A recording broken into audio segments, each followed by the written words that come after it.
मुझे लगता है कि भाई जो भी वीक है आपका उसको आप मैक्सिमम टाइम दो। मैं बात करूं पीसी, एमबी, ये चारों ही सब्जेक्ट ऐसे हैं कि इनको बार बार रिवीजन की जरूरत होती है। किसी भी टॉपिक को एक बार आपने पढ़ा, उसके 4th डे आपने उसको रिवाइज किया, उसके 7th डे आपने उसको फिर से रिवाइज किया। मत आप किसी को भी देखो, कोई टॉपर हो, कैसा भी हो, कोई भी बच्चा हो, आपके जो क्या कहते हैं सीनियर बच्चे भी जो होंगे वो भी आपको यही सलाह दे के जाएंगे, भैया रिविजन कर लो।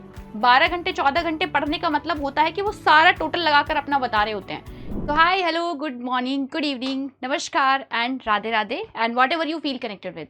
This is Priya Mavi, your maths educator, and welcome to all of you in yours favourite channel UP board English medium RWA।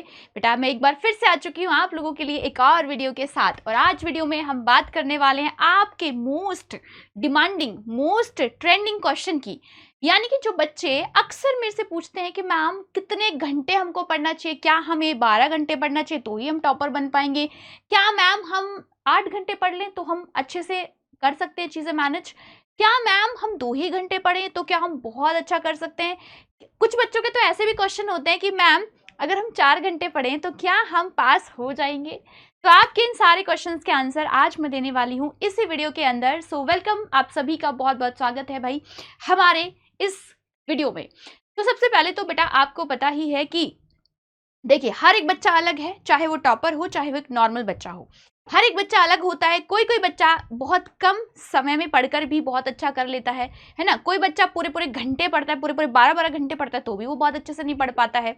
तो पहले तो ये बात समझनी चाहिए हम हर एक बच्चे को कि भाई हर बच्चा अलग होता है। तो आप किसी और से खुद को कंपेयर कभी ना करें कि टॉपर था पिछले साल का, ये हमारा भैया है, ये दीदी है, ये टॉपर हैं, इन्होंने बोला है कि कम से कम 10 घंटे तो आपको पढ़ना ही पड़ेगा तभी आप टॉप कर पाएंगे। तो ऐसा नहीं होता है ना। पहले तो आप इस मिथ को थोड़ा सा समझने की कोशिश करिएगा कि हमेशा 10 घंटे पढ़ने वाले बच्चे ही टॉप नहीं करते हैं, कई बार कम पढ़ने वाले बच्चे भी टॉप कर लेते हैं। इसी के ऊपर मैं एक वीडियो ऑलरेडी बना चुकी हूँ, smart study versus hard work वाली, उसको आप देख सकते हैं। तो आपको करना है स्मार्ट वर्क, यानी कि अगर आप कम घंटे भी पढ़ेंगे तो भी आप अच्छा कर सकते हैं लाइफ में। इस बात को समझो पहले तो, ठीक है। उसके बाद हम एक जनरल बात करेंगे कि कम से कम आपको इतने घंटे तो देखो पढ़ना ही पड़ेगा। और मेरा यहाँ पर घंटे पढ़ने से मतलब होगा आपकी सेल्फ स्टडी। पढ़ने का मतलब ये बिल्कुल भी नहीं है कि आप ऑनलाइन क्लास ले रहे हैं, आप अपनी स्क्रीन पर ऐसे फोन को ओपन किया और आपने देखा अच्छा सर ऐसे पढ़ा रहे हैं, फिर आपने कॉपी भी नहीं खोली है, आपने जैसे ऐसे पढ़ लिया, अच्छा सर ने ऐसे बताया, ऐसे बताया, ठीक है ये तो सब मुझे आता है। ये नहीं, ये पढ़ाई नहीं होती। ये तो सिर्फ आप अपनी सिटिंग आवर मान के चलें कि आप ऑनलाइन पढ़ रहे हैं, लैपटॉप या फोन पे आपने फोन को आगे रखा हुआ है और आप उसमें पढ़ रहे हैं, बस पढ़े जा रहे हैं। वो आपकी सेल्फ स्टडी में काउंट नहीं होता, ना ही वो आपके पढ़ाई के आर होते हैं। उससे अलग हम बात करेंगे कि कितने घंटे आपको कम से कम पढ़ना चाहिए। देखो हर बच्चे की स्थिति अलग होती है, परिस्थितियां अलग होती है, घर का, फैमिली का एटमॉस्फेयर भी अलग होता है। तो मैं उसी के अकॉर्डिंग आपसे बात करूंगी कम से कम कितने घंटे आपको पढ़ना चाहिए। देखो मेरे अकॉर्डिंग, मैं अपने अकॉर्डिंग बताऊं तो कम से कम भाई आपको 6 घंटे तो पढ़ना चाहिए, मिनिमम 6 आवर बेटा, मिनिमम 6 आवर कम से कम आपको पढ़ना चाहिए मेरे अकॉर्डिंग। क्यों? क्योंकि आपके पास बहुत सारे सब्जेक्ट हैं भाई, हर एक सब्जेक्ट को कवर करने के लिए कम से कम सेल्फ स्टडी के लिए 6 घंटे तो लगेंगे ही लगेंगे। अब आपके दिमाग में आ रहा होगा मैम स्कूल जाना है, मैम आके वापस से ट्यूशंस मतलब आपकी क्लासेस भी देखनी है मैम, उसके बाद मैम इतना टाइम तो बचेगा ही नहीं कि हम 6 घंटे और पढ़ पाएं। देखो ये आपके ऊपर डिपेंड है, आपको कैसे अपना टाइम मैनेज करना है, कैसे आपको वो 6 घंटे अपने डेली रूटीन में से निकालने हैं, खींच कर लाना है कि भाई हमको 6 घंटे चाहिए पढ़ने के लिए, तो कुछ ना कुछ तो हमें जुगाड़ बिठाना पड़ेगा। आप देखो आपका समय कहाँ जा रहा है ऐसी चीज़ों में जो आप इग्नोर करें तो कर सकते हैं। देखो वो चीज़ तो आप ही को खुद से करनी पड़ेगी बेटा, उसमें मैं आपकी कोई हेल्प नहीं कर सकती। तो आप खुद से देखिए कि कम से कम भाई कहाँ आपका टाइम जा रहा है। तो मिनिमम 6 आवर तो देखो आपको चाहिए है ना, minimum 6 hours for self study आपको चाहिए।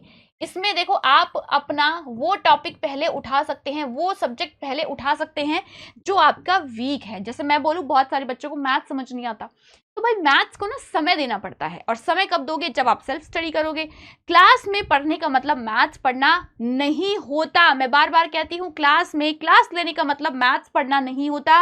मैथ्स पढ़ने का मतलब है जब आप क्वेश्चंस की प्रैक्टिस कर रहे हो, मैथ्स पढ़ने का मतलब है जब आप खुद के दिमाग से सॉल्यूशंस कर पा रहे हो, वो है मैथ्स पढ़ना।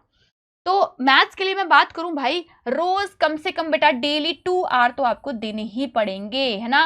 2 आवर ये आप अपने उस सब्जेक्ट को दो जो आपका कमजोर है ना, जो आपका हम कह सकते हैं भैया जी कमजोर है ना। अब ये कोई भी सब्जेक्ट हो सकता है आपका, कुछ बच्चों का मैथ्स हो सकता है, कुछ बच्चों का फिजिक्स हो सकता है, कुछ बच्चों का केमिस्ट्री हो सकता है, इंग्लिश हिंदी तो खैर कुछ ही बच्चों का होगा, मुझे लगता है इंग्लिश हिंदी किसी का बहुत ज्यादा वीक रहता है। तो आप देख सकते हैं कौन सा आपका सब्जेक्ट ये वीक है, ठीक है भाई। मुझे लगता है कि भाई जो भी वीक है आपका उसको आप मैक्सिमम टाइम दो, रिमेनिंग समय में जो 4 घंटे आपके पास बचे हुए, इन 4 घंटों में आप अपने उन सब्जेक्ट्स को दे सकते हो जो रिवीजन मांगते हैं बार बार। जैसे कि मैं बात करूं पीसीएमबी, ये चारों ही सब्जेक्ट ऐसे हैं कि इनको बार बार रिवीजन की जरूरत होती है। आप कितने भी माइंडेड सही, आप कितने भी कुछ भी सही, रिवीजन की नीड तो बेटा इनको पड़ेगी ही पड़ेगी। तो रिवीजन भी आपको हमेशा करना है ना। रिवीजन के लिए भी मैंने आपको बताया है बहुत बार कि 147 रूल होता है रिवीजन के लिए, है ना। किसी भी टॉपिक को एक बार आपने पढ़ा, उसके 4th डे आपने उसको रिवाइज किया, उसके 7th डे आपने उसको फिर से रिवाइज किया, मतलब एक टॉपिक को कम से कम आपको 3 बार तो रिवीजन की जरूरत पड़ती है, तभी वो आपके दिमाग में यहां पर बैठता है। वरना एग्जाम पेपर में कैसे करते हो, फिर गजनी की तरह करते हो, अरे अरे पढ़ाया तो था मैम ने, चला कहाँ गया है। एग्जाम में जाकर आप सब लोग गजनी बन जाते हैं। भाई क्यों बनते हैं गजनी? इसीलिए तो बनते हैं क्योंकि रिवीजन नहीं करते बार बार। तो आप किसी को भी देखो, कोई टॉपर हो, कैसा भी हो, कोई भी बच्चा हो, आपके जो क्या कहते हैं सीनियर बच्चे भी जो होंगे वो भी आपको यही सलाह देके जाएंगे, भैया रिवीजन कर लो, रिवीजन कर लो, रिवीजन कर लो। हर कोई क्यों कहता है रिवीजन कर लो? रीजन यही है बेटा, रिवीजन से ही आप चीजों को समझ पाते हैं, रिवीजन से ही वो यहां पर टिक पाएंगी, ठीक है। तो 6 घंटे मिनिमम आपको पढ़ना है। अब आपकी कंडीशन कैसी है, आप अपना टाइम कैसे निकालेंगे, वो आप एडजस्ट करना सीखिए, अभी से सीख लो, क्योंकि भाई आपके बोर्ड्स हैं, आप किसी भी क्लास के बच्चे हैं, आपको इतना तो होना ही चाहिए सिटिंग। बहुत से बच्चे इसमें आपने देखे होंगे, टॉपर्स कहते हैं कि हम 12-12, 14-14 घंटे पढ़ते थे। अरे भाई कोई नहीं पढ़ पाता। 12 घंटे 14 घंटे पढ़ के पागल थोड़ी होना है। 12 घंटे 14 घंटे पढ़ने का मतलब होता है कि वो सारा टोटल लगाकर अपना बता रहे होते हैं, है ना। मैं यहां पर सेल्फ स्टडी की बात कर रही हूं बेटा। अभी आप छोटे हैं तो आप एकदम से इतना भी नहीं पढ़ पाएंगे। अगर आपकी कैपेसिटी 6 घंटे पढ़ने की भी नहीं है फिलहाल, क्योंकि होता है जब आप पढ़ने बैठते हो ना तो आपको 2 घंटे भी ऐसा लगता है कि हम 2 साल से सिर्फ यही काम कर रहे हैं, क्योंकि आदत नहीं है ना हमको। तो आप छोटे से शुरू करें। आप पहले दिन आप 1 घंटा पढ़ाई करने की कोशिश करें, फिर धीरे धीरे आप अपने उस टाइम को बढ़ाते जाएं। जैसे पहले 1 घंटा बढ़ाया, फिर आपने 1.5 घंटा कर दिया, फिर 2 कर दिया, फिर 1 हफ्ते में आप धीरे धीरे अपनी कैपेसिटी को बढ़ाएं और इसको 6 घंटे पर ले आएं। 6 घंटे मोर देन इनफ होते हैं किसी भी काम को करने के लिए। जैसे कहते हैं ना कि 6 घंटे आप सोने के लिए भी इनफ होते हैं, तो 6 घंटे आप अच्छी नींद लेते हैं, 6 घंटे सोने के लिए इनफ होते हैं। एक हेल्दी नींद अगर आप लेना चाहते हैं तो 6 घंटे बहुत होते हैं। उसी तरीके से भाई 6 घंटे आप अपनी सेल्फ स्टडी के लिए जरूर निकालें। इतना अगर आप निकाल रहे हैं, आपके स्कूल से अलग, आपके ट्यूशन से अलग, अगर आप 6 घंटे अपने निकाल पा रहे हैं सेल्फ स्टडी के लिए, तो ये बहुत बढ़िया है, ये बहुत अच्छी बात है। जो बच्चा ऐसा कर रहे हैं बहुत बढ़िया, जो नहीं कर पा रहे वो करने की कोशिश जरूर करें। तो आपका जो ये सवाल था कि मैम कितने घंटे पढ़ना चाहिए, आई होप आपको अपने इस सवाल का आंसर मिल गया होगा इसी वीडियो से। और बेटा जी अगर आपको वीडियो अच्छी लगी है तो एक बार लाइक और शेयर जरूर करें इस वीडियो को। And all the very best. आप जिस भी क्लास में हैं आपको बहुत बहुत शुभकामनाएं। अच्छे से पढ़ाई करिए, हंसते रहिए। और हाँ, मोस्ट इंपॉर्टेंट है कि भाई आप मुझे अपना सजेशन भी दे सकते हैं इस वीडियो के कमेंट सेक्शन में कि मैम नेक्स्ट वीडियो आप इस टॉपिक पर ला सकते हैं। बाकी वीडियो कैसी लगी ये भी जरूर बताइएगा कमेंट सेक्शन में। नमस्कार, bye bye, thank you so much.